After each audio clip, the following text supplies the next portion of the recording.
ये आकाशवाणी रायपुर है। प्रादेशिक समाचार बुलेटिन के साथ मैं सुषमा श्रीवास।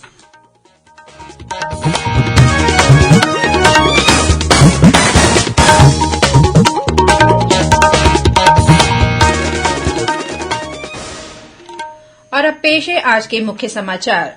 राज्य सरकार 10वीं और 12वीं की परीक्षा में जिले में टॉप करने वाले विद्यार्थियों को हेलीकॉप्टर से भ्रमण कराएगी। वहीं अब प्रदेश में गौमूत्र की खरीदी भी की जाएगी। मुख्यमंत्री ने राजपुर में की घोषणा। भारतीय जनता पार्टी के प्रदेशव्यापी कुशाभाऊ ठाकरे जन्म शताब्दी कार्य विस्तार योजना का आज हुआ शुभारंभ। पार्टी के वरिष्ठ नेता और पदाधिकारियों ने बूथों में पहुंचकर कार्यकर्ताओं से चर्चा की। रेलवे ने छत्तीसगढ़ से गुजरने वाली 17 गाड़ियों का परिचालन रद्द किया। बृजराजनगर में हुए रेल रोको आंदोलन के कारण आज अनेक ट्रेनों का आवागमन बाधित रहा। और प्रदेश के दक्षिणी भाग में कल कुछ स्थानों में हल्की वर्षा होने की संभावना।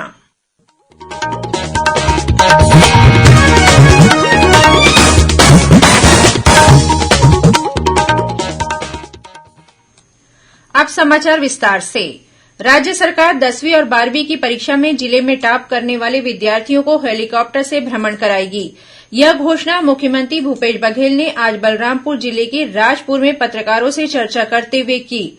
वहीं उन्होंने कहा कि गोबर खरीदी के बाद अब प्रदेश में गौमूत्र की खरीदी भी शुरू की जाएगी।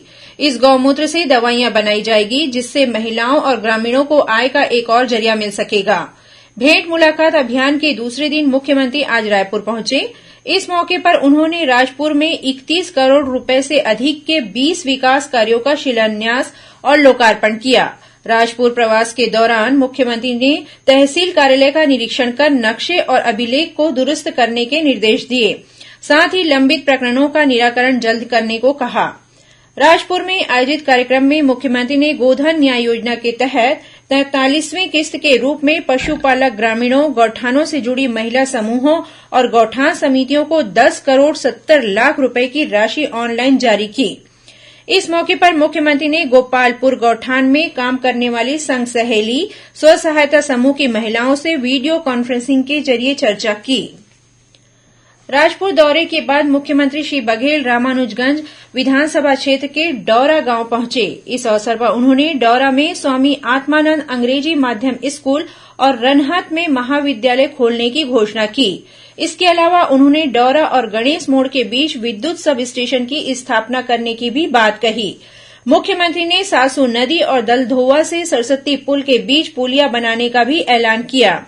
वहीं जिले के पौनी पेंड्री के ग्रामीणों की मांग पर मुख्यमंत्री ने सड़क बनाने के निर्देश दिए। अपने प्रवास के दौरान मुख्यमंत्री ने सनावल में कन्हार अंतर्राज्यीय सिंचाई परियोजना में लापरवाही बरतने के आरोप में जल संसाधन विभाग के कार्यपालन अभियंता उमाशंकर राम को निलंबित करने के निर्देश दिए। मुख्यमंत्री के निर्देश के बाद तत्काल ही इस अधिकारी के निलंबन का आदेश जारी कर दिया गया। भारतीय जनता पार्टी के प्रदेशव्यापी कुशाभाऊ ठाकरे जन्म शताब्दी कार्य विस्तार योजना का आज शुभारंभ हुआ। इस दौरान पदाधिकारियों ने शक्ति केंद्रों में विस्तारक के रूप में कार्यकर्ताओं से अपने बूथों और शक्ति केंद्रों को और मजबूत करने पर विचार विमर्श किया। भाजपा के प्रदेश अध्यक्ष विष्णुदेव साय जशपुर जिले के कुनकुरी के गजियाडीह शक्ति केंद्र और जामटोली बूथ पहुंचे। इस दौरान उन्होंने कहा कि मिशन 2023 के लिए सभी कार्यकर्ताओं को अभी से जुटना होगा।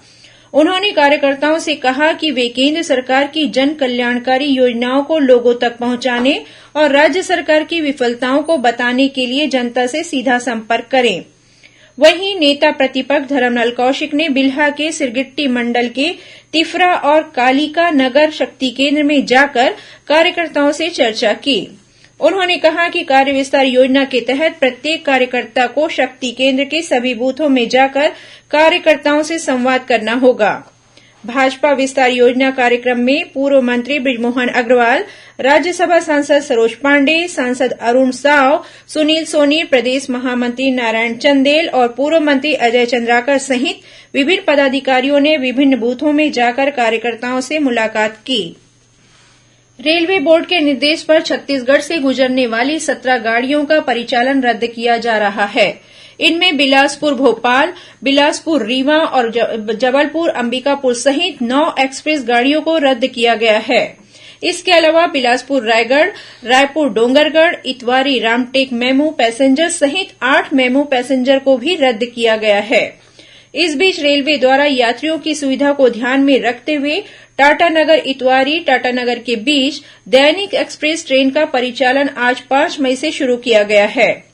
उधर ओडिशा के बृजराजनगर में रेल रोको आंदोलन के कारण आज दिन भर मुंबई हावड़ा मेन लाइन से होकर गुजरने वाली विभिन्न गाड़ियों का आवागमन बाधित रहा।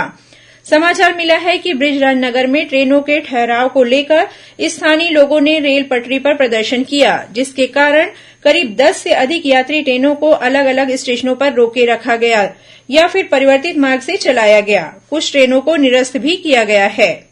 इस बीच 9 और 10 मई को आयोजित की जाने वाली रेलवे भर्ती बोर्ड परीक्षा के मद्देनजर रेलवे ने छत्तीसगढ़ के बिलासपुर, रायपुर और भिलाई से चलने वाली ट्रेनों में अतिरिक्त कोच की सुविधा देने का निर्णय लिया है।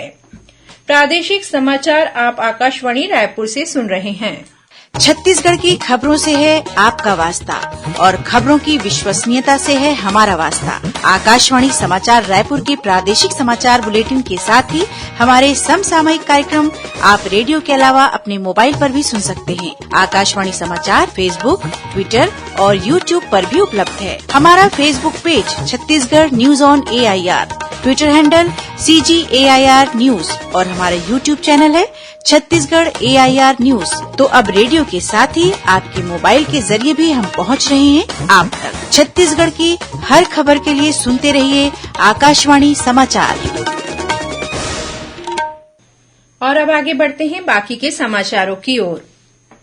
राज्य शासन ने प्रयास आवासीय विद्यालय में वर्ष 2020-21 में कक्षा 9वीं में प्रवेश के लिए चयनित विद्यार्थियों को शैक्षणिक सत्र 2022-23 में कक्षा 11वीं में प्रवेश दिए जाने की अनुमति दी है।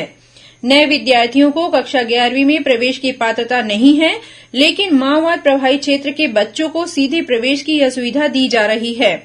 कक्षा 11वीं में प्रवेश के लिए कुल 1199 विद्यार्थियों की सूची विभागीय वेबसाइट पर अपलोड कर दी गई है। शहीद लेफ्टिनेंट चैतन्य दुबे को आज उनके स्मृति दिवस पर रायपुर स्थित स्मृति वन में श्रद्धांजलि दी गई। इस अवसर पर छत्तीसगढ़ ओडिशा उप क्षेत्र मुख्यालय के अधिकारियों के साथ ग्रुप कमांडर एनसीसी रायपुर और अन्य अधिकारी मौजूद थे। रायपुर निवासी लेफ्टिनेंट चैतन्य दुबे वर्ष 1997 में मध्यम एसपी रेजिमेंट में शामिल हुए थे। 5 मई 2000 को राजस्थान में भारत पाक सीमा पर अपने टैंक को रेतीले बवंडर से बाहर निकालने के दौरान वे शहीद हो गए थे। महासमुंद जिले के सरायपाली विकासखंड के पुटका गांव में विषाक्त भोजन खाने से करीब 16 बच्चे बीमार हो गए हैं। मिली जानकारी के अनुसार पुटका गांव के आंगनबाड़ी केंद्र में आज बच्चों के लिए खाना बनाया गया था।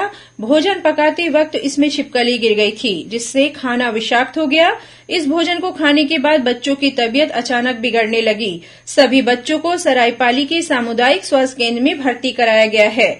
मिली जानकारी के अनुसार इलाज के बाद बच्चों को अस्पताल से छुट्टी दे दी गई है। रायपुर के सिलतरा स्थित स्टील संयंत्र में जेसीबी के टायर में हवा भरने के दौरान टायर फटने से 2 लोगों की मौत हो गई। मृतक मध्यप्रदेश के रहने वाले थे। इधर जशपुर जिले के लोदाम चौकी के अंतर्गत रूपसेरा गांव के पास पुल से टकराकर 4 पहिया एक वाहन कोक नदी में जा गिरा। इस हादसे में एक व्यक्ति की मौके पर ही मौत हो गई, वहीं कुछ लोग घायल हो गए हैं, जिन्हें अस्पताल में भर्ती कराया गया है। ये सभी लोग विवाह कार्यक्रम में शामिल होकर लौट रहे थे। वहीं बेमेतरा जिले में बेतर के पास एक तेज रफ्तार कार अनियंत्रित होकर पेड़ से टकरा गई। इस हादसे में एक व्यक्ति की मौत हो गई, जबकि 2 अन्य लोग गंभीर रूप से घायल हो गए हैं।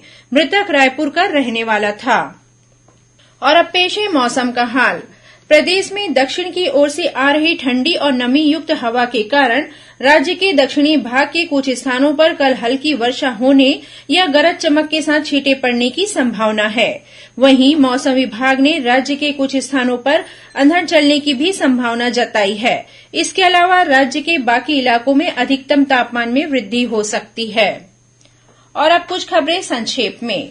राज्य के विभिन्न जिलों में आज से लेकर 10 मई तक राष्ट्रीय कृमि मुक्ति दिवस मनाया जा रहा है। इसके तहत प्राथमिक स्वास्थ्य केंद्रों, आंगनबाड़ी केंद्रों के साथ ही घर घर जाकर बच्चों को कृमिनाशक दवाई खिलाई जा रही है। प्रदेश के शासकीय स्कूलों में कक्षा 1 से 8वीं तक के विद्यार्थियों को 16 जून से पहले गणवेश का वितरण किया जाएगा। रायपुर के मौदापारा निवासी जामा मस्जिद के पूर्व सदर हाजी अब्दुल अजीम का आज निधन हो गया। प्रदेश के आयुर्वेदिक चिकित्सालयों और केन्द्रों में सियान जतन क्लिनिक के तहत आज 60 वर्ष से अधिक उम्र के बुजुर्गों का निःशुल्क जांच और उपचार किया गया। इन अस्पतालों में यह सुविधा हर महीने के पहले गुरुवार को दी जा रही है। रायपुर के अमलीडीह स्थित पुलिस कॉलोनी में रहने वाले ट्रैफिक पुलिस के एक जवान ने आज सुबह बिल्डिंग की 6वीं मंजिल से कूदकर आत्महत्या कर ली। राजनांदगांव जिले की पुलिस ने एक चिटफंड कंपनी की संपत्ति कुर्क कर ली है। इस कंपनी से प्राप्त 63 लाख रुपए की राशि निवेशकों को लौटाई जाएगी। दुर्ग पुलिस ने एसबीआई बैंक मैनेजर से ठगी करने के मामले में एक आरोपी को गिरफ्तार कर लिया है। आरोपी ने बैंक मैनेजर से धोखाधड़ी कर करीब 18 लाख रुपए अपने बैंक खाते में ट्रांसफर करा लिए थे। भिलाई पुलिस ने एक व्यवसायी को मशीन देने के नाम पर उससे धोखाधड़ी करने के आरोप में एक उद्योगपति को कर्नाटक से गिरफ्तार किया है। इस उद्योगपति पर करीब 64 लाख रुपए की ठगी करने का आरोप है। कोरिया जिले में जनजाति सुरक्षा मंच द्वारा आज धर्मांतरण के खिलाफ महारैली का आयोजन किया गया। इस दौरान धर्मांतरण करने वाले व्यक्तियों को अनुसूचित जनजाति की सूची से बाहर करने की मांग की गई है। और महासमुंद जिले के पिथौरा वन परिक्षेत्र के अंतर्गत बेलडीही गांव में आज सुबह तेंदूपत्ता तोड़ने गए ग्रामीणों पर लकड़बग्घे ने हमला कर दिया। इस हमले में 7 ग्रामीण घायल हो गए हैं, जिनमें से एक की हालत गंभीर बनी हुई है, जिसे रायपुर रेफर किया गया है। अंत में मुख्य समाचार एक बार फिर। राज्य सरकार 10वीं और 12वीं की परीक्षा में जिले में टॉप करने वाले विद्यार्थियों को हेलीकॉप्टर से भ्रमण कराएगी। वहीं अब प्रदेश में गौमूत्र की खरीदी भी की जाएगी। मुख्यमंत्री ने राजपुर में की घोषणा। भारतीय जनता पार्टी के प्रदेशव्यापी कुशाभाऊ ठाकरे जन्म शताब्दी कार्य विस्तार योजना का आज हुआ शुभारंभ। पार्टी के वरिष्ठ नेता और पदाधिकारियों ने बूथों में पहुंचकर कार्यकर्ताओं से चर्चा की। रेलवे ने छत्तीसगढ़ से गुजरने वाली 17 गाड़ियों का परिचालन रद्द किया। बृजराजनगर में हुए रेल रोको आंदोलन के कारण आज अनेक ट्रेनों का आवागमन बाधित रहा। और प्रदेश के दक्षिणी भाग में कल कुछ स्थानों में हल्की वर्षा होने की संभावना। इसी के साथ प्रादेशिक समाचार बुलेटिन समाप्त हुआ। नमस्कार।